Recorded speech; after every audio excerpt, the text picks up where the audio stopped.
안녕하세요. 당규다 TV 채널 구독자 여러분. 오늘 소식은 바로 이것입니다. 혹시 연말에 급하게 돈이 필요해서 은행 문을 두드렸다가 싸늘하게 거절당한 경험 있으신가요? 맞습니다. 매년 이맘때쯤이면 우리를 찾아오는 아주 지긋지긋한 불청객, 바로 대출 절벽 이야기입니다. 아이고, 진행자님, 진짜 생각만 해도 속이 꽉 막히는 기분이에요. 아니, 도대체 왜 연말만 되면 은행 문턱이 그렇게 높아지는 건지 오늘 좀 속 시원하게 알려주세요. 네, 맞습니다. 바로 그 질문이죠. 왜 연말만 되면 갑자기 은행들이 돈 빌려주기를 꺼리는 걸까요?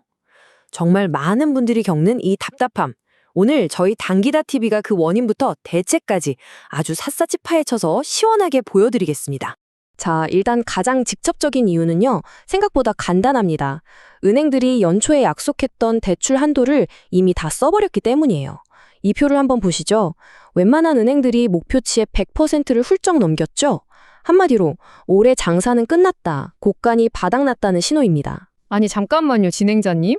곡간이 비었다는 건 알겠어요. 근데 애초에 나라에서 왜 은행들 곡간 크기를 정해놓는 거예요? 돈이 필요한 사람들은 이렇게 줄을 섰는데 왜 굳이 브레이크를 거냐는 거죠. 이해가 안 가네요. 바로 그 질문이 핵심입니다. 이 연말 대출 절벽을 제대로 이해하려면요, 이 현상 뒤에 숨어 있는 훨씬 더 큰 문제를 먼저 들여다봐야 합니다. 바로 대한민국 경제를 위협하는 시한폭탄, 가계부채 문제입니다. 자, 이 숫자를 한번 봐주세요. 90%를 넘습니다. 이게 뭐냐면요, 우리나라가 1년 동안 벌어들이는 모든 돈, 즉 GDP 대비 가계가 짊어진 빚의 비율입니다. 정말 어마어마한 수치죠. 이게 얼마나 심각한 수준이냐면 다른 나라들이랑 비교해보면 바로 느낌이 옵니다. 미국이나 일본 같은 나라들보다 우리가 압도적으로 높아요. 세계적으로도 거의 톱클래스 수준으로 빚이 많다는 얘기입니다. 이러니 정부 입장에서는 어떻게든 이 빚이 더 늘어나는 걸 막아야 한다는 압박을 받을 수밖에 없는 거죠. 와, 심각하긴 진짜 심각하네요.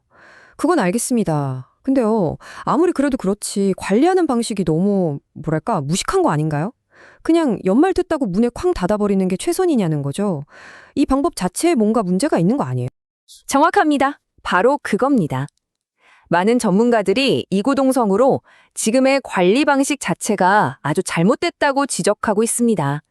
자, 그럼 뭐가 어떻게 잘못됐는지 제대로 한번 뜯어보겠습니다. 현재 정부가 쓰는 방법을 가계대출 청량관리라고 하는데요. 말이 좀 어렵죠. 쉽게 풀어서 말하면 이겁니다. 올해 우리나라 경제가 이만큼 성장할 것 같으니까 가계 빚도 딱 그만큼만 늘려, 이렇게 그냥 선을 쫙 그어버리는 거예요. 근데 여기서 아주 치명적인 문제가 생깁니다. 그 성장할 것 같다는 예측이 맨날 빗나간다는 거죠. 자, 구독자 여러분, 지금부터가 오늘 이야기의 하이라이트입니다. 속이 뻥 뚫리는 부분이니까 잘 들어보세요. 이 방식의 진짜 문제는요, 경기를 살리기는커녕 오히려 거꾸로 가게 만든다는 겁니다. 경기가 나빠서 다들 돈이 급할 때는 오히려 돈줄을 꽉 조여서 사람들을 더 힘들게 만들고요. 반대로 경기가 너무 활활 타오를 때는 대출을 풀어줘서 기름을 확 부어버리는 꼴이죠.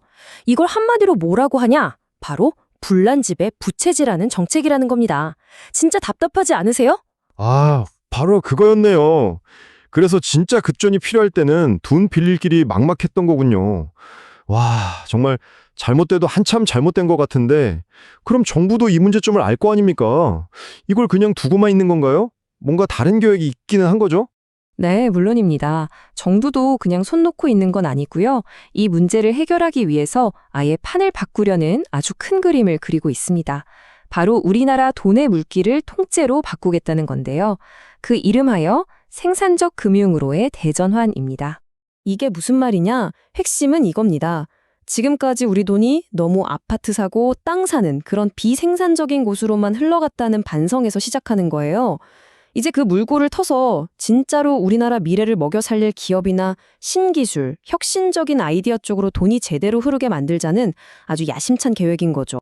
이 계획을 위해서 크게 세 가지를 하겠다는 건데요. 첫째, 나라에서 150조 원이라는 어마어마한 돈으로 펀드를 만들어서 미래 산업에 팍팍 밀어주고, 둘째, 은행들의 집사라고 돈 빌려주는 것보다 기업에 빌려주는 게 더 남는 장사가 되게끔 제도를 뜯어고치고요. 마지막으로 반짝이는 아이디어를 가진 스타트업들이 돈 걱정 없이 클 수 있도록 길을 활짝 열어주겠다는 겁니다. 와, 스케일이 정말 엄청나네요. 근데요, 진행자님, 이 계획이 좋은 건 알겠는데 아까 말한 그 근본적인 문제 있잖아요. 불난집의 부채질하는 거요. 그걸 해결할 수 있는 건가요? 혹시 전문가들이 내놓은 더 똑똑한 방법은 없나요? 네, 아주 좋은 지적입니다. 그래서 전문가들은 좀 더 근본적인 처방을 내놓고 있습니다. 정부 계획과 함께 이런 방안들도 고민해봐야 한다는 거죠. 자, 자본시장연구원의 전문가들이 제시하는 2가지 핵심 아이디어를 한번 보시죠. 전문가들은 2가지 아주 스마트한 대안을 제시합니다. 첫째, 매년 넓히기 하는 경제 전망치에 휘둘리지 말고 그냥 장기적인 평균 성장률을 기준으로 꾸준하게 관리하자는 거예요. 그럼 훨씬 안정적이고 예측도 가능해지겠죠? 둘째는 더 재밌습니다. 일종의 대출 과속 벌금 제도를 만들자는 건데요. 빚을 너무 많이, 너무 빨리 내는 사람한테는 부담금을 더 물리게 해서 스스로 속도 조절을 하도록 유도하는 겁니다. 어때요? 훨씬 더 세련된 방법 같지 않으세요? 자, 이렇게 쭉 살펴보니 매년 연말 우리를 괴롭히던 이 대출 절벽이 그냥 단순한 문제가 아니라는 게 느껴지시죠? 이건 결국 우리나라의 돈은 지금 어디로 흐르고 있는가라는 아주 근본적이고 거대한 질문으로 이어집니다.